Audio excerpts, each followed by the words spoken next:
Joanne Co, Floyd Tena, Naomi Gonzalez, Sweet Plantado Tiongson, Vic Robinson, David Ezra, Kaki Teodoro, Pituin Escalante, Aizal Santos, at makakasama rin natin ang kanilang direktor, Direk Pepe Chocno, and their musical director, Vince De Jesus. Once again, Isang Himala. Ayan, pabatiin na po natin siyempre, Aizal. Greet our friends from the press. Ayan, we have the microphone from ate. Magandang tanghali pa ba? Hapon! Magandang hapon po sa inyong lahat.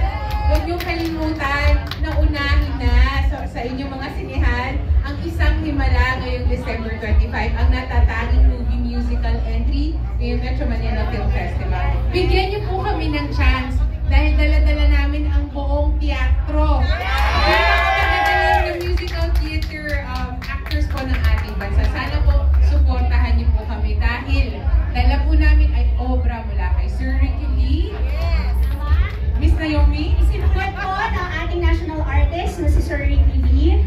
Music and lyrics po by Vince De Jesus, arranged by Jeff Balsamo, at syempre, dinirect ni Pepe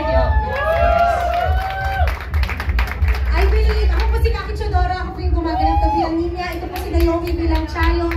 Of course, ang Elsa ng ating panahon na si Aizal Santos. And I believe our film deserves more than 31 cinemas.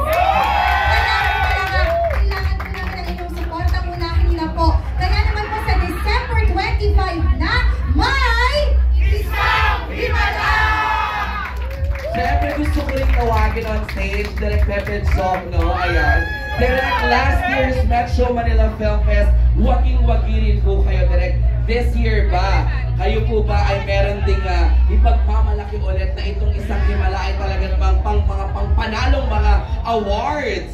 Well, inimitahan ko po kayo lahat na panoorin ng Isang Himala.